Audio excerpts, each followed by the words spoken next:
Welcome to the show for the first time. Marc Rudov, how are you? Thank you so much for being on with me. Hi. Good night, everybody.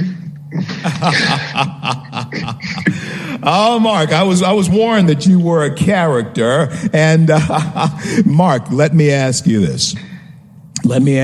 Business in America. Are we presenting business? Are CEOs able to present their businesses in ways that are effective, or has something gone out of the punch of who they are? You deal in that. Talk to us about it. Well, as you know, CL, a lot of the CEOs today are woke. They are beholden to the World Economic Forum in Geneva, Switzerland. And so they're down with ESG, that's the environmental, social, and governance. So, and a lot of them are into net zero, which is tied into that. They don't verbalize their businesses in capitalistic terms anymore because they're afraid of the woke mob. They're afraid of their woke employees. They're afraid of Larry Fink at BlackRock. So it's a very mixed bag today.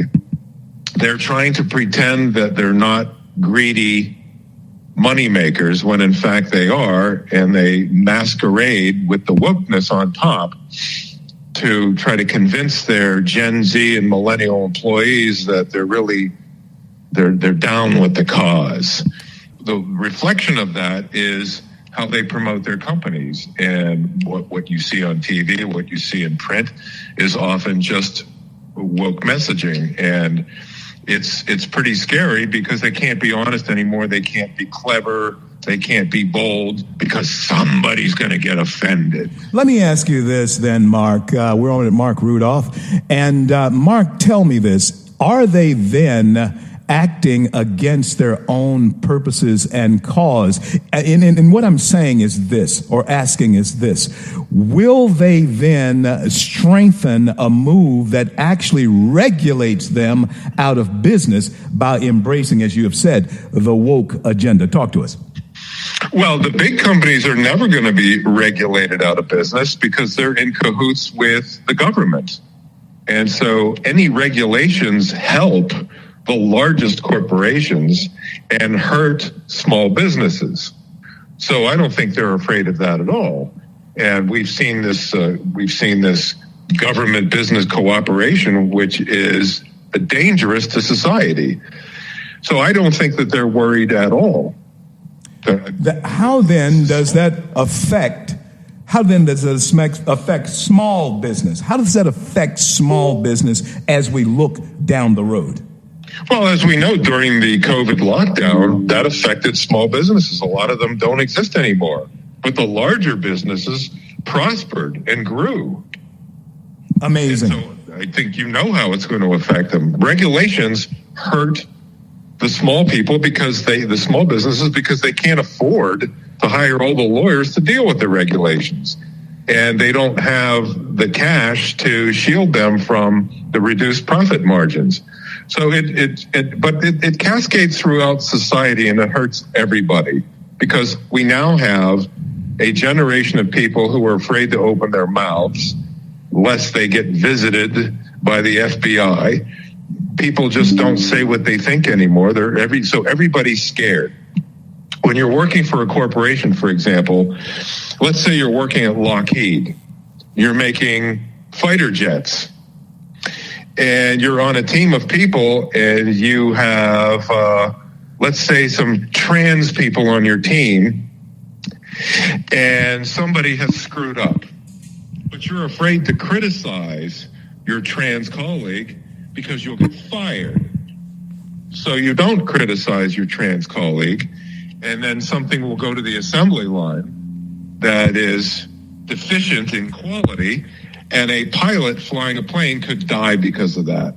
So it's affecting everything, everywhere. And people need to say enough is enough and turn it around, just as the parents are doing with the education. They're going to school board meetings and they're saying enough is enough. And people in corporations need to start saying, we're not going to this DEI training anymore, the CRT training anymore. No, we're not going to do it. Just the way all of the people walked out on Elon Musk yesterday. Yeah. That's what people have to do in every company. When they say you have to go to CRT training, no, we're not going. Yeah. That's what has to happen. Let me ask you this then. Has the stage been set, or is the stage being set for there to be more monopoly in corporate America? Will we begin to see these monsters beginning to swallow up what we used to know as just a corporate America? Talk to us. Well, I would say yes, but again, it depends on what happens in the 2024 election. If Trump doesn't win, and right now he's having a pretty tough time, and I don't know what's going to happen, but let's say that this country is stupid enough to reelect Joe Biden. Just kiss it goodbye. Your business as you know it is done. And it will be the monopolistic companies. It will be the ones imposing net zero on us when, in fact, there is no climate change. It's all a hoax. Net zero is ridiculous. It doesn't even make any physics sense whatsoever. But it's a good way of controlling people, and it's working. So the answer to your question is yes. We're going to have fewer and fewer companies. They're going to be bigger and bigger with more power, and they're going to be in cahoots with the government. You know, see it happening before our very eyes. Amazingly, the president was with President Biden, or Joe Biden was with President Xi the other day of China, and one of the biggest polluters in the entire world, but yet nothing was truly said about the fentanyl or even the cause of COVID that has shut down so many small businesses. But they talked about climate change. I thought it was an idiotic conversation to be having with one of the greatest polluters on the planet, and we're one of the cleanest on the planet. Give us your insight into the madness or the rhyme or reason or the design that climate change has on, or climate change enthusiasts have up on this nation. There must be a rhyme or a reason to it, or even a design. Talk to us. Well, first of all, I don't like it when people conflate pollution with climate change. We can get rid of pollution. We cannot affect the climate. The temperature of the earth has increased 1 degree centigrade in the last 170 years. There is no climate change. It's baloney. And for them to talk about climate change, just remember, whenever they talk about whether it's COVID or climate change, it has nothing to do with COVID or climate change. It has to do with control. Now, the reason that Joe Biden doesn't talk to Xi about anything important is because she's the boss. Between Joe and Hunter and Joe's brothers, she has so much on that Biden family, documents, audio, video. He has basically said, in my humble opinion, and I don't really have any humble opinions, but he has said to Joe, here's the deal. You are going to diminish your country, or I'm going to release to the world everything we have on your family. And we have a lot. So you're going to make your country look terrible when you exit Afghanistan. You're going to open the border. You're going to let all the fentanyl through, which we make. You are going to divide the country by race. You're going to have a lousy economy. You're going to have lousy education, and we're number one in education now. You're just going to destroy your country. And Joe will do anything to protect Hunter. Anything. He has sacrificed his country for his son. Amazing. Based on what you've just said, then, this Congress has just been elected, finally winning a majority, well, at least winning control of the Congress. What then do we expect, if anything, them to do about this Hunter Biden situation that truly does need to be investigated? Is that also something that has been bought off, or what, from your point of view, what do you expect from that? I expect a lot of talk. I expect very little action. Right now, we're getting a lot of talk, but that's all I expect, because that's all we ever get. Amazing. I mean, you know that yourself. Look at them. They talk a good game. They're good at bloviating and pontificating, but they're lousy at fighting. Right. They're just not fighters. Democrats are fighters. Republicans are not. Is that why the tsunami did not take place that so many were talking about? I'm a senior fellow at FreedomWorks in D.C., and we said that, hey, you guys looking for a tsunami, don't look for it. However, we were poo-pooed on that, but it turned out to be right. And so why, in your opinion, then, did it not occur in the volume that Republicans had predicted?